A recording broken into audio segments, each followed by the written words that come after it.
नमस्कार. आपल्या यूट्यूब चॅनलवरती सरचे स्वागत. तुम्हाला तर माहीत आपला विशेष भारी महाराष्ट्रातील सर्वात मोठी 35 एकरात नर्सरी 1982ची नर्सरी आहे आणि आजचं लोडिंग चाललं आहे 17/5/2025 व्हिडिओ आहे. श्री डॉक्टर चंद्रकांत कंचे सर, मुक्काम पोस्ट बंदगी, तालुका अकोले, जिल्हा अहमदनगरसाठी. आता ही जी चिंच आहे PKM थाई चिंच, जी चिंच आंबट गोड आणि ज्या चिंचेला बाजारात चांगली मागणी आहे अशी ही चिंच आहे. बघू शकतो आपण, लावली की आपल्याला 2च वर्षात फळधारणा चालू द्या. 1982ची नर्सरी आहे, 35 एकरात नर्सरी आहे. खात्रीची रोपाबरोबर सल्ला मार्गदर्शन सर्व नियोजन. आता चिंच म्हटलं तर कमी पाण्यामध्ये येणारं झाड, त्याचबरोबर एकदा लावल्यानंतर आपल्याला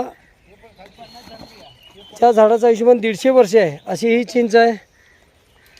कमी पाण्यामध्ये आणि ज्या पिकाला देखभाल करायची गरज नाही असं पीक, ज्यामध्ये एकदा लावल्यानंतर आपल्याला प्रत्येक वर्षी फळधारणा होत्या आणि चिंच ही कलमी असल्यामुळे मोरपंखीसारखे वाढते. अशा प्रकारचं लोडिंग पाहण्यासाठी चॅनलला सबस्क्राईब करा, लाईक करा, शेअर करा. अधिक माहितीसाठी दिलेल्या नंबरवरती संपर्क करा.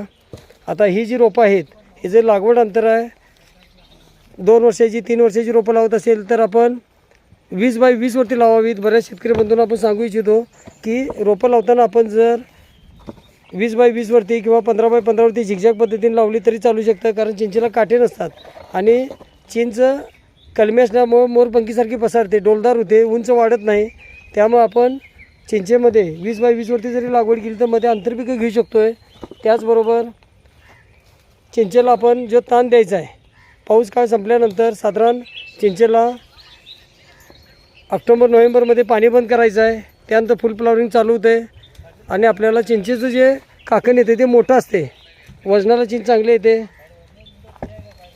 ज्या शेतकरी बंधूंना शेती करायला वेळ नाही त्या शेतकरी बंधूंनी चिंच, आवळा, जांभळ, पांढरी आणि काळी जांभळ अशी रोपं लावावीत.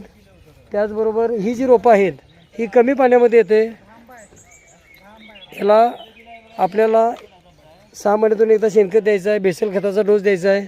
इतर पिकासारखं फवारणी किंवा जास्त पाण्याची गरज नसल्यामुळं आपल्याला उत्पादन चांगलं येतं. अशा प्रकारचे व्हिडिओ पाहण्यासाठी आपण चॅनलला सबस्क्राईब करा, लाईक करा, शेअर करा. चिंच म्हटलं तर कुठल्याही जमीन, खडका जमीन पण येते, डोंगर भागात येते. आता बरेच माझे जे कस्टमर आहेत त्यांना मी डॉक्टर असतील, पोलीस अधिकारी असतील, यांना मी चिंचेची लागवड भरपूर प्रमाणात दिलेली आहे. कारण चिंचेची लागवड आत्तापर्यंत माझी महाराष्ट्रात 50,000 हेक्टरवरती आहे. सोलापूर असेल, लातूर असेल, उदगीर असेल, त्याचबरोबर सांगोला असेल, अशा सर्व ठिकाणी लागवडी झालेल्या आहेत. आणि चिंच हे कसं आहे, कमी पाण्यामध्ये येणार पीक असल्यामुळं आणि चिंचेला आता बाजार